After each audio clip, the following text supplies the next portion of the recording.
因为他们的背后没有一个强大的祖国，因此他们不得不背井离乡，去一个语言不通、受尽白眼的地方卖命。1860年代的广东，那是真正的修罗场。广东各地天地会武装风起云涌，攻城略地，屡败清军，清廷不得不从外地调兵，但往往按下葫芦浮起瓢。为扑灭起义，清廷在广东采取了极其严酷的手段。清军与天地会的拉锯战导致大量村庄被焚毁，农田荒废，饥荒频发。这时候，一群叫猪仔头的人出现了，他们站在广州和香港的码头，告诉这些广东老乡们，去美国吧，那里没有官府老爷，弯腰就能捡钱。于是他们签下了一张赊单，船票40美元，中介替你出，作为代价，你到了美国必须无条件干活还债，连本带利。为了多挣运费，美国船长把原本装300人的底舱硬塞进600人。一旦有人病了，或者晕船吐得太厉害，船长为了省药费，也为了防止传染，处理方式极其简单粗暴，直接扔进太平洋喂鲨鱼。1862年，林肯政府极其高效地通过了一项建设太平洋铁路的法案。林肯将铁路承包给2家公司，一个叫联合太平洋铁路公司，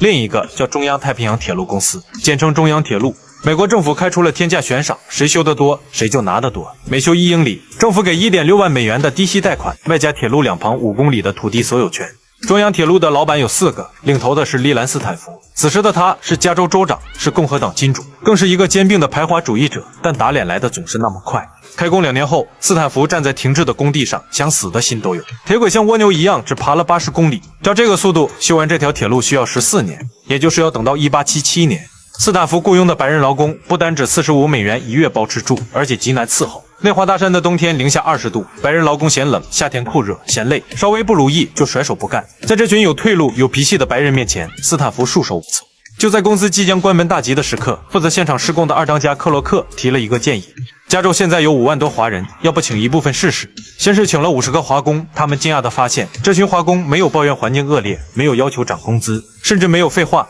他们默默地搭起帐篷，吃完简单的饭菜就睡觉。第二天清晨，当白人还在宿醉未醒时，华工们已经出现在工地上，像精密的机器一样开始运转。无论是开凿岩石的速度，还是填埋炸药的精准度，这50个人的效率能顶几百个白人的效率。斯坦福看着财务报表，瞬间治愈了种族洁癖。华工有着极致的性价比，白人要45美元，还得包吃住；华工只要30美元，而且食宿自理。于是斯坦福表示有多少要多少。很快，华工人数激增至1.2万人，占到了整个工程人力的95%。当时的监工布里奇和很多人认为，中国人应该是没办法干那些有技术含量的活，比如测量校准需要精密仪器的工作，还是交给白人比较放心。对此，克洛克也进行了反驳。他说，也许这些中国人现在不知道如何使用机器，但只要训练一下，他们肯定没问题。在发言的最后，克洛克留下了一句后来被广为传颂的话：难道不是他们建成了世界上最伟大的泥水工程，中国的万里长城吗？斯坦福向当时的总统约翰逊送上了一份报告和申请，他是这样说的：我们雇佣了一批中国工人，以劳工阶级而言，他们沉着而安静。此外，他们非常勤劳，热爱和平，耐力也比其他民族强得多。这些华人的学习能力令人惊讶，无论哪一种工作都能在最短的时间内熟悉。另外，以工资而言，他们也是最经济的。没有华工参与的前2年，中央铁路公司的西段工程实际只完成了80公里。华工加入之后，在4年半时间里，完成了1000多公里的铁路建设，而原来的计划是用14年的时间在西部铺设600公里。也就是说，有了华工之后，中央铁路用了原计划1/3的时间，完成了接近原计划2倍的工作量。对太平洋铁路上华人劳工的评价主要是3点：第一个评价就是吃苦耐劳。第二个评价就是沉静而聪明，无论是斯坦福还是克洛克，都把华工的这一点挂到嘴上。在内华达山上，当气温降到零下23度的时候，任何马车还是机车都没办法继续运输任务。白人工程师们觉得只能停工，回帐篷里喝酒吹牛，等温度回升再说。是对喝酒不感兴趣的华工们默默地观察了一下环境，然后做出了一个惊人的举动。他们用水浇出了一条长长的冰道，既不用马车，也不费太大力气，就把物资运到了指定的地点，令在场的工程师和公司高管们大开眼界，大为叹服。第3个对华工的评价就是忠于职守。1865年底到1866年初，加利福尼亚接连5个月的暴风雪使雪崩频繁发生，有时候整个营地的华工都被埋没，要等几个月后冰雪融化，人们才能找到遇难华工的尸体。很多人的双手依然紧紧握着工具。在1866年塞拉岭通道施工时，有大概500名到1000名的华工在施工事故中死亡。1869年5月10日，横贯北美大陆的美国太平洋铁路在犹他州的普勒蒙托莱正式汇合。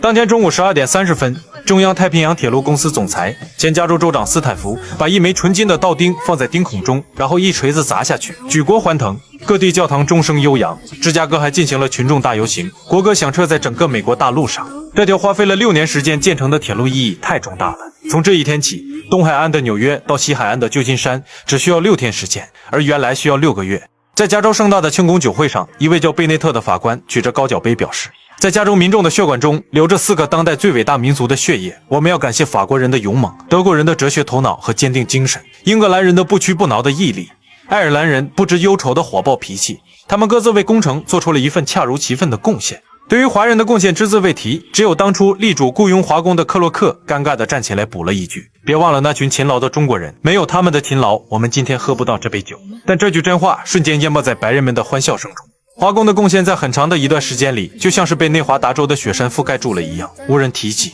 后来又有一些美籍华裔，比如说写下了南京大屠杀的张纯如女士，她在2004年扑朔迷离的自杀之前，还出版了另一本书《美国华人史》，也叫《华人在美国》。张纯如表示，美国对待华人的态度取决于中美关系和美国经济状况。当需要修铁路，二战成为盟友，冷战需要科技人才时，华人是模范少数族裔。当经济萧条或有经济威胁感时，华人立刻变成祸害。1911年前后，那时候的美国华侨大部分还是底层的劳工，他们拿着最微薄的薪水，忍受着排华法案的羞辱。但当那个叫孙中山的男人来到旧金山唐人街，说要推翻满清皇帝时，这群苦力爆发出了惊人的能量。旧金山的筹饷局在1年内筹了40多万美元，按照当时的购买力，这笔钱足够武装一支现代化的军队。洪门大佬司徒美堂为了给广州起义凑钱，直接把加拿大的致公堂大楼给卖了，凑了15万美元。武昌起义的枪声刚响，美国华侨就买了6架飞机，甚至雇了美国飞行员，要把他们运回中国。这群在异国他乡连头都不敢抬的人，其实内心一直有着一个强国梦。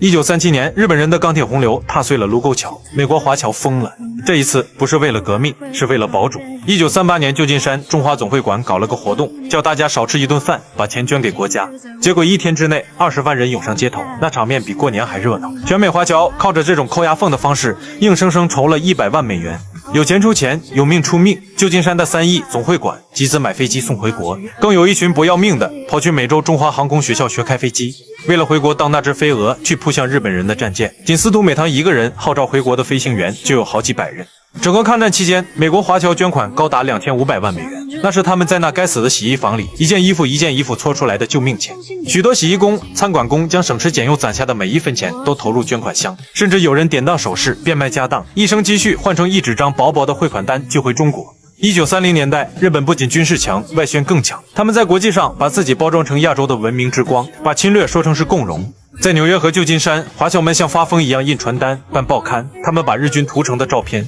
一张张贴在唐人街的橱窗里。他们发现了一个令他们滴血的真相：日本是资源匮乏的小国，他们造子弹的铜、造坦克的钢、开飞机的油，绝大部分是从美国进口的。当运载废铁的日本货轮停靠在旧金山和西雅图时，华侨劳工直接躺在铁轨上，堵在码头口。这种令人震撼的抗争方式瞬间成为全球新闻头条，将日本对美贸易依赖的真相以最震撼的方式展现在美国公众面前，有力地推动了后续的对日禁运立法。1938年，抗战进入最艰难的相持阶段，而在美国，正值大萧条余波，华侨们也没钱了。全美华侨发起1碗饭运动，他们的口号只要一个：多买1碗饭，多救一条命。